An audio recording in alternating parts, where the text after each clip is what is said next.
potentially a half-converted race car in here. Get recording. Let's see what we're working with.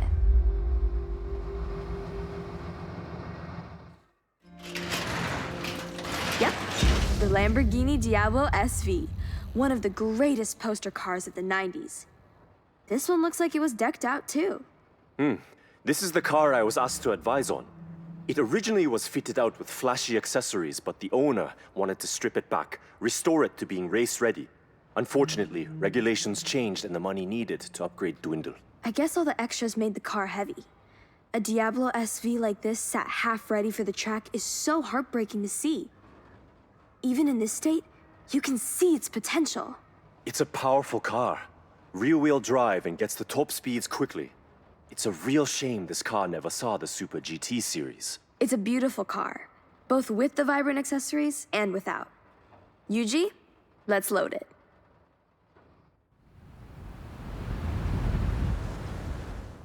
Hey, we'll contact you when the Diablo is fixed and race ready.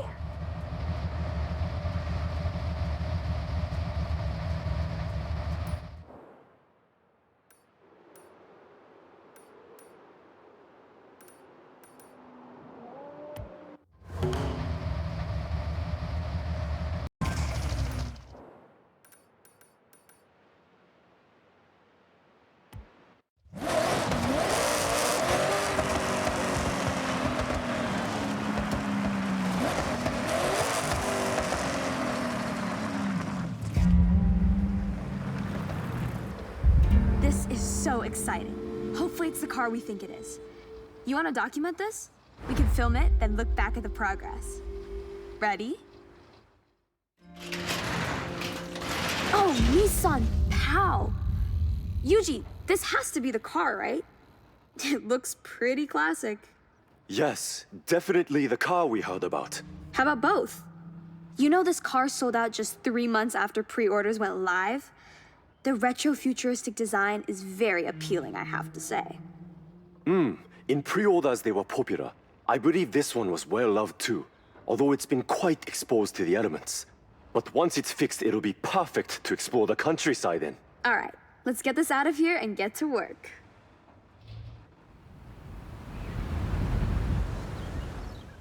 We need some time to fix it up. I'll call you when it's ready.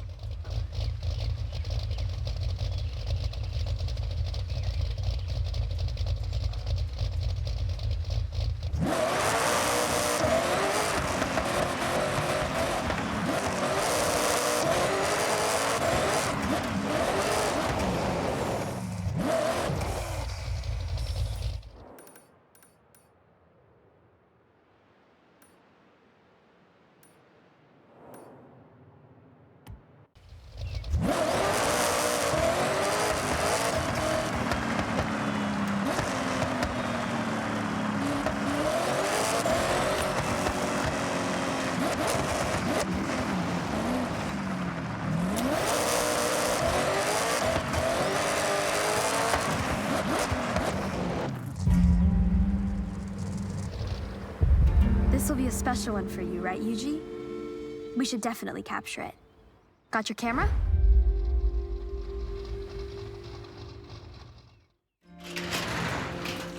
What a car! The 1984 Tomica Skyline Turbo.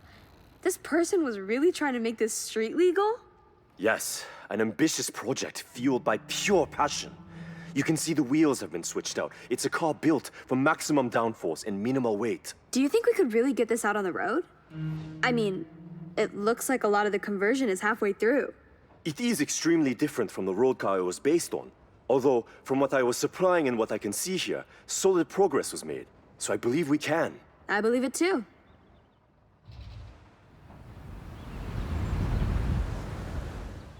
All right, the car's on its way back to Yuji's to finish up its conversion. I'll contact you when we're successful.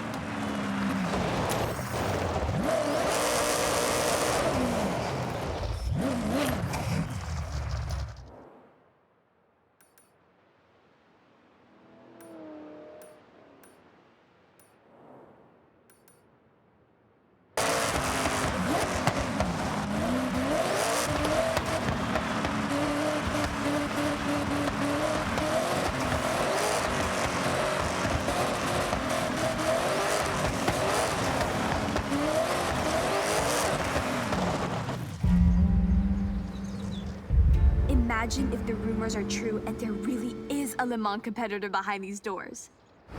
Get your cam ready.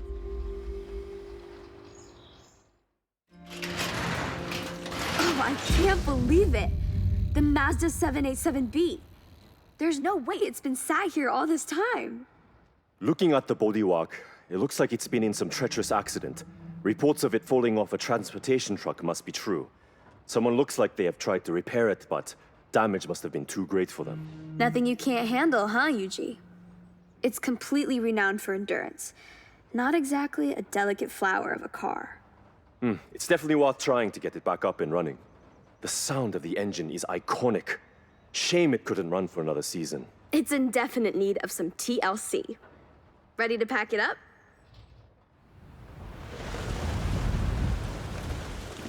All right, we'll let you know when it's ready. It needs some real work done.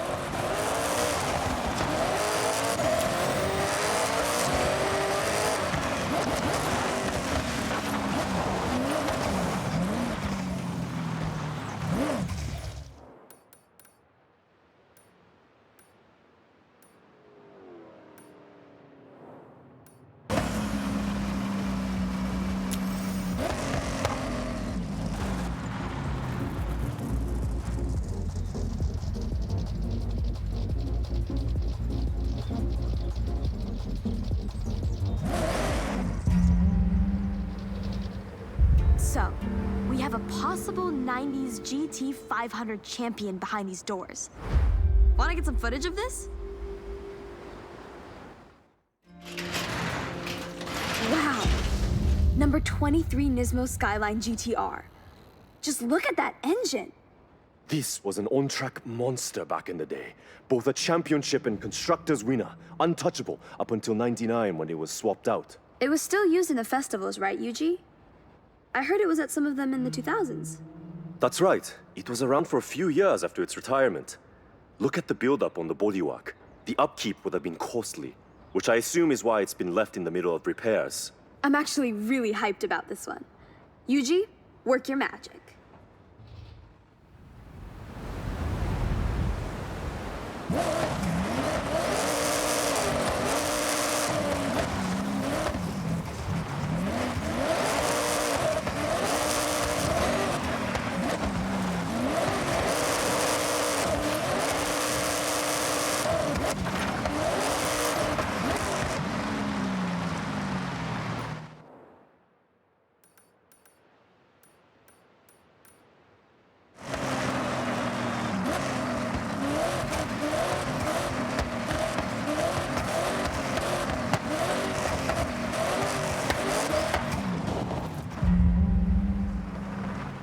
What's that?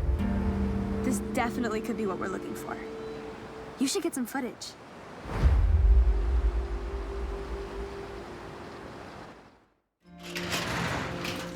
Yes, there it is. The Sierra Enterprises Evo. I remember this story back in 2010. A Mitsubishi time attack car with so much potential. It had a truly unfortunate run. The turbo blew during its second time attack. They never continued work due to the cost. I remember. It came second twice, right? The owner wanted more, though, and they ended up losing the car to time. The specs on this really set a new precedent for time attack cars. It boasted an incredible four-cylinder turbo engine, tuned to complete perfection. A real thing of engineering art. They really got every ounce of performance out of it. Right, let's load it up and get it back out there.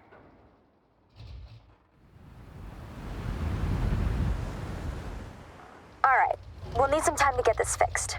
Figure out its issues. I'll give you a call when it's ready.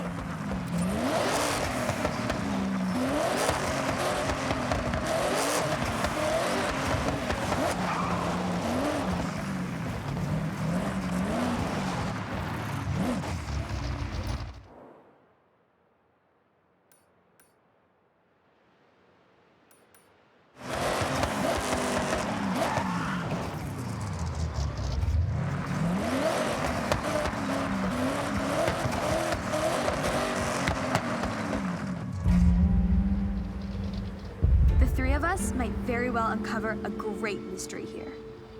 You should record this.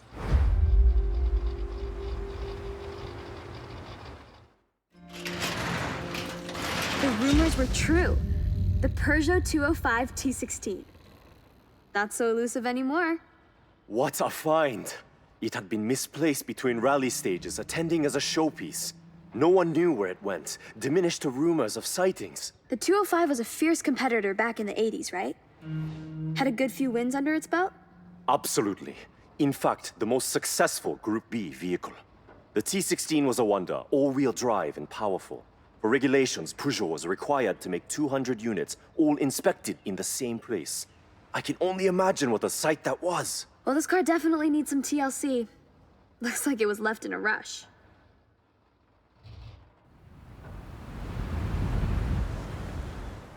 So it'll be a little while before the car is ready. I'll give you a call.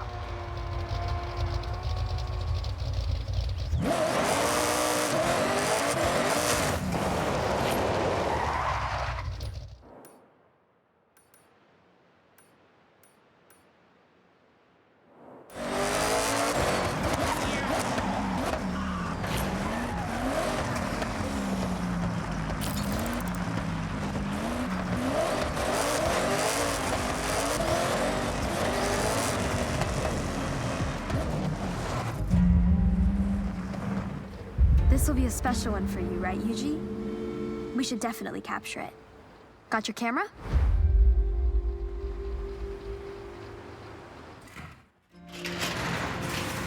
Now this is a real special find.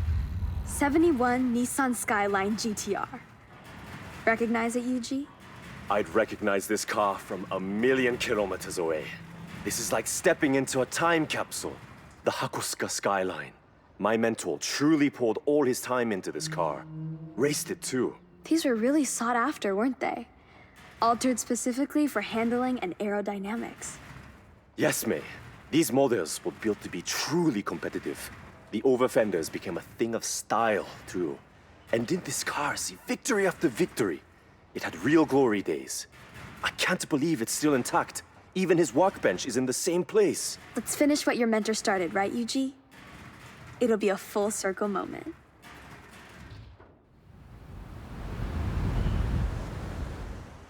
Yuji needs to give this one some extra care with the rebuild. I'll let you know when it's ready.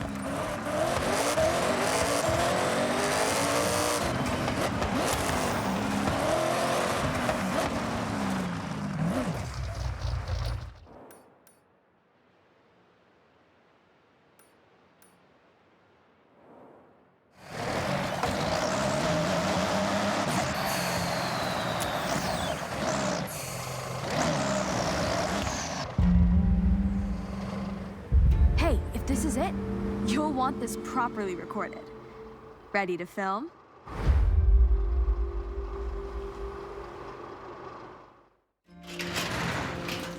This has got to be the mysterious Nissan of the mountain passes. The R390. You know only one of these was made?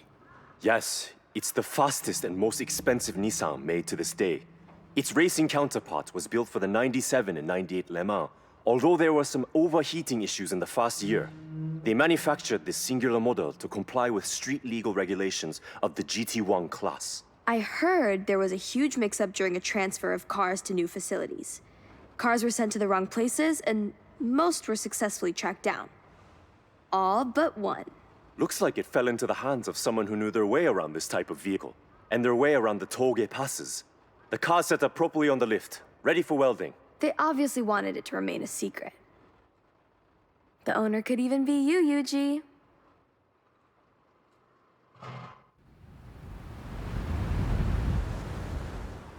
The car's gone to Yuji's, and I'll let you know when it's back up and running.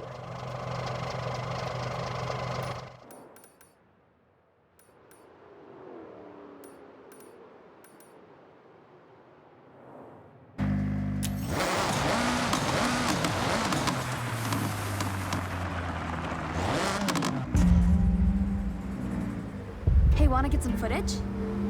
This will be a mystery solved if we found it.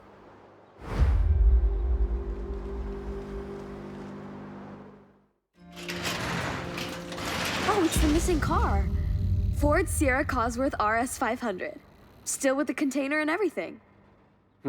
Looks like whoever obtained the container attempted to extract the car and damaged it. This car dominated in the late 80s, truly the peak of the touring era. Once retired, it was meant to be shipped out to America, but it was lost in transit. Wow. Shipped, lost, and misplaced. It's a shame it never made it back out of that box. It was a great competitive car. Yes, originally built to push the speed of the Sierra Cosworth, it had a great amount of race potential. It's a true collector's item now. Well, let's get it back in mint condition. Fix up some of this unfortunate damage.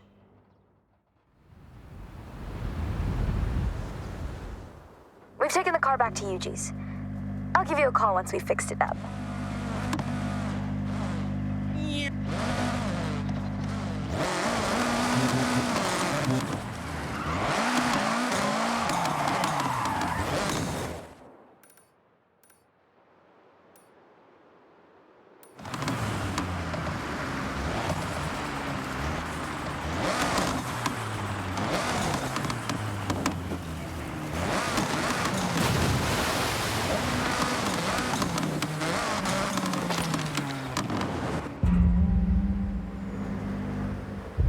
Ready for the big reveal?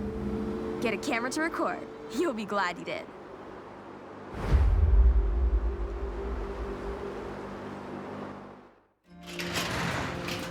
Would you look at that?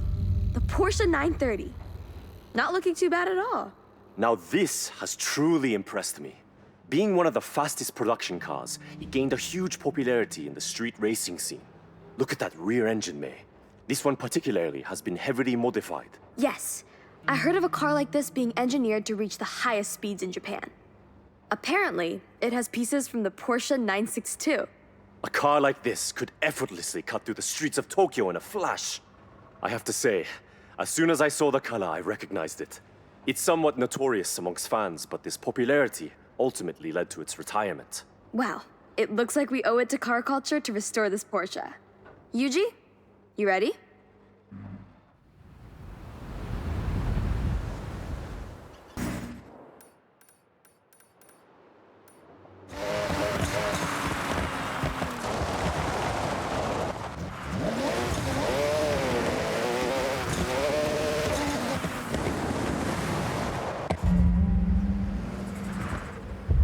Look what we have here. You should get recording. If this is what I think it is, you're not gonna want to miss it.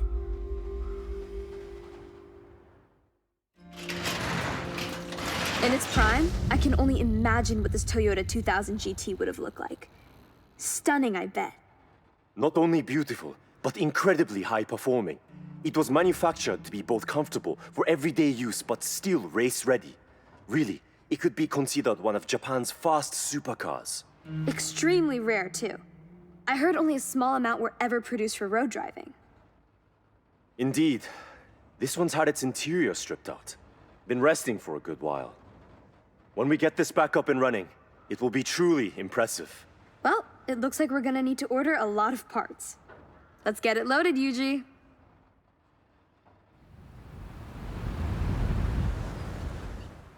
Considering half the car's interior has been stripped, it'll be a bit before it's ready. I'll let you know.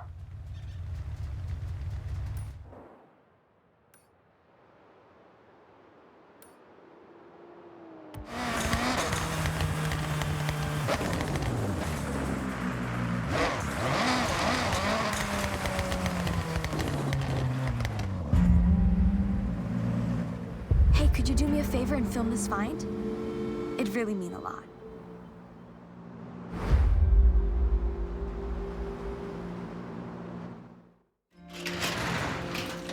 Wow. The nostalgia is really hitting me right now. This is my dad's '62 Lincoln Continental. He sold it when I was still tiny, but he told me all sorts of stories about this car. He poured so much passion into every inch of this thing. You can see how well he looked after this car, May. Even from the paint scheme alone, everything is high quality.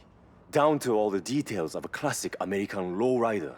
He had a group of friends in the '80s, all into the same lowrider custom builds.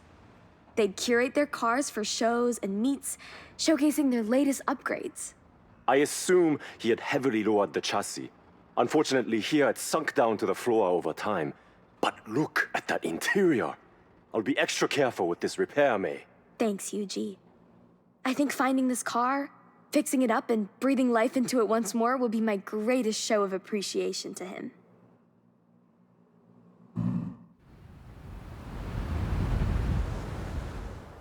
The car's back at Yuji's now. I'll give you a call once he's worked his magic.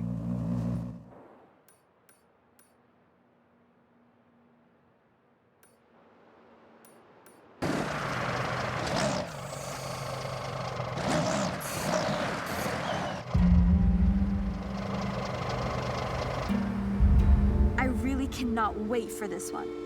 This find will be the stuff of a legend. Get a camera, get this on record. I can't believe it. The Honda NSX-R GT. Do you know how rare this is? Rare, indeed. Only 5 were made. And this one looks like it found its way to an owner, but with no official records on how or to who. Well, it's in great condition. Looks like whoever managed to get it truly loved the car. It has a few miles to its name and incredibly looked after. It's mechanically a duplicate of the NSX-R, which is rare in itself. The GT counterpart, extraordinarily unobtainable, built to improve their competitiveness in the Super GT class. Talk about one of a kind. I can't wait to see this on the road. Let's get going.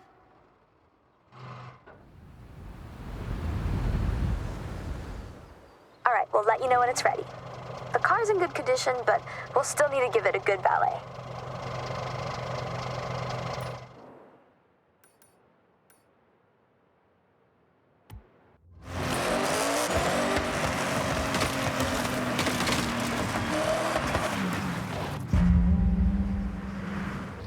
Hey, I think there will be an interesting find in here.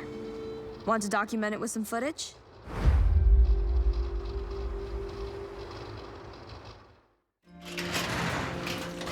Ooh, a Mitsubishi Montero Evolution. An absolute dominator of endurance rallies. Yes, exactly. In '97, this model marked the start of an incredible run for Mitsubishi at Dakar. Apparently, this one in particular performed well. The damage to that front bumper alone is an indication of an incredible endurance career. Almost fully destroyed. They aren't delicate, though. The Montero model won 12 Dakar rallies in the 2000s. They were surpassed at one point, but bounced back after further developing the truck. Well, it looks like you've got your work cut out restoring this off-roading monster. Let's load it.